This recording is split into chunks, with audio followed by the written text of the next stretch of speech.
চন্দনাইশে সাঙ্গু নদী থেকে ২০০০ মিটার নিষিদ্ধ কারেন্ট জাল জব্দ ও পুড়িয়ে বিনষ্ট, জেলেকে জরিমানা।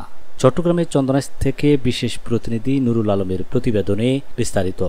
চট্টগ্রামের চন্দনাইশে সাঙ্গু নদীতে অভিযান চালিয়ে ২০০০ মিটার কারেন্ট জাল জব্দ করা হয়েছে। একই সঙ্গে নিষিদ্ধ কারেন্ট জাল পেতে মাছ আহরণের দায়ে লালু জলদাস নামক একজনকে অর্থদণ্ড করা হয়। জব্দকৃত জাল পরবর্তীতে পুড়িয়ে বিনষ্ট করা হয়। মঙ্গলবার ৬ মে সকাল ৯টা থেকে ১১টা পর্যন্ত উপজেলার সাঙ্গু নদীর বৈলতলী ঘাট হতে ২০০০ ব্রিজ পর্যন্ত অংশে এই অভিযান পরিচালনা করেন উপজেলা সহকারী কমিশনার ভূমি ও নির্বাহী ম্যাজিস্ট্রেট ডিপ্লোমেসি চাকমা।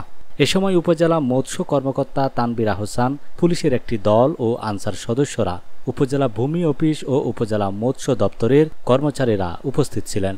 উপজেলা মৎস্য কর্মকর্তা তানবির আহসান জানান, মৎস্য অধিদপ্তরাধীন খালদা নদীর প্রাকৃতিক মৎস্য প্রজনন ক্ষেত্র উন্নয়ন ও ব্যবস্থাপনা প্রকল্পের আওতায় আজ মঙ্গলবার মৎস্য সংরক্ষণ আইন বাস্তবায়নে চন্দনাইশে সাঙ্গু নদীতে মোবাইল কোর্ট পরিচালনা করা হয়। এ সময় আনুমানিক ২০০০ মিটার নিষিদ্ধ কারেন্ট জাল জব্দ করা হয় এবং লালু জলদাস নামক একজনকে মৎস্য সুরক্ষা ও সংরক্ষণ আইন ১৯৫০ মোতাবেক নদীতে কারেন্ট জাল ব্যবহারের দায়ে ৫০০ টাকা অর্থদণ্ড প্রদান করা হয়।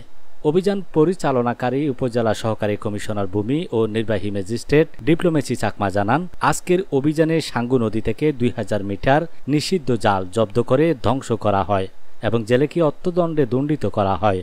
ভবিষ্যতেও উপজেলায় জনস্বার্থে মোবাইল কোর্টের এই ধরনের অভিযান অব্যাহত থাকবে।